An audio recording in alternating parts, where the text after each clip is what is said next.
TV bulletin news కు స్వాగతం. నేను పావని. ఈ ఏడాది ఉగాదికి మెగా జాబ్ క్యాలెండర్ విడుదల చేస్తామని మంత్రి లోకేష్ అసెంబ్లీలో ప్రకటించారు. ఇందులో టీచర్ పోస్టులు కూడా ఉంటాయని స్పష్టం చేశారు. వర్టికల్, హారిజాంటల్ రిజర్వేషన్లు చేయాల్సిన అవసరం ఉందన్నారు.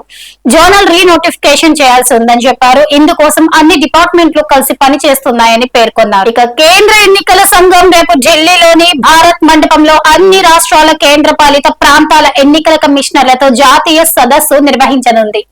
ఈ సదస్సు జరగడం గత 27 ఏళ్లలో ఇదే తొలిసారి కావడం గమనార్హం. చివరిగా 1999లో ఈ మీటింగ్ నిర్వహించారు. చట్టపరమైన నిబంధనలకు అనుగుణంగా ఎన్నికల నిర్వహణలో ఈసీఐ, ఎస్ఈసీల మధ్య సమన్వయాన్ని పెంపొందించడం దీని ఉద్దేశం. ఇక ఎన్నికల చట్టాలు, ఈవీఎంలు తదితర అంశాలపై ఇందులో చర్చిస్తారు.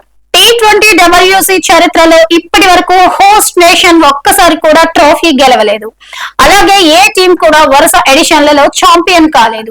దీంతో ఈ సెంటిమెంట్ భారత్ బ్రేక్ చేస్తుందా అనేది ఆసక్తికరంగా మారింది. 2024 వరల్డ్ కప్ ని గెలవడంతో పాటు ఈసారి ఎస్ఎల్ తో కలిసి ఇండియా టోర్నీని హోస్ట్ చేస్తుంది. మరోవైపు ఎస్ఐట్ లో తొలి మ్యాచ్ లోనే ఓడడం, ఎన్ఆర్ఆర్ 3.800 గా ఉండటం, ప్లేయర్ల ఆట తీరు, తుది జట్టు కూర్పులో సందిగ్ధం ఈ జట్టుకు ప్రతికూలంగా మారాయి. అట్లీ అల్లు అర్జున్ కాంబినేషన్ లో AA22 మూవీ షూటింగ్ సగం పూర్తయినట్లు సమాచారం. తదుపరి షెడ్యూల్ ముంబైలో ప్రారంభం కానున్నట్లు టాలీవుడ్ వర్గాలు తెలిపాయి. ఏప్రిల్ 8న ఐకాన్ స్టార్ బర్త్డే సందర్భంగా సినిమా ఫస్ట్ టీజర్ ను విడుదల చేయాలని మేకర్స్ నిర్ణయించినట్లు తెలుస్తోంది. దీంతో ఫ్యాన్ లో ఎక్సైట్మెంట్ పెరిగింది. ఈ చిత్రంలో దీపికా పదుకొనే, రష్మిక, మృణాల్, జాన్వీ నటిస్తున్న విషయం తెలిసిందే. చండీగఢ్ బ్రాంచ్ లో 590 కోట్ల రూపాయల స్కామ్ వెలుగు చూడడంతో ఐడిఎఫ్సి ఫస్ట్ బ్యాంక్ షేర్లు ఇవాళ భారీగా పతనం అవుతున్నాయి. ఆందోళనకు గురైన ఇన్వెస్టర్లు ఈ కంపెనీ షేర్ల అమ్మకాలు చేపట్టారు. దీంతో గరిష్టంగా 20% నష్టం చవిచూడగా తర్వాత కాస్త పుంజుకొని ప్రస్తుతం 16% వద్ద కొనసాగుతోంది.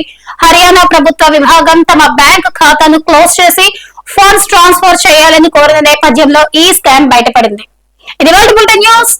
రేపు బులెటిన్ న్యూస్ లో మళ్ళీ కలుద్దాం.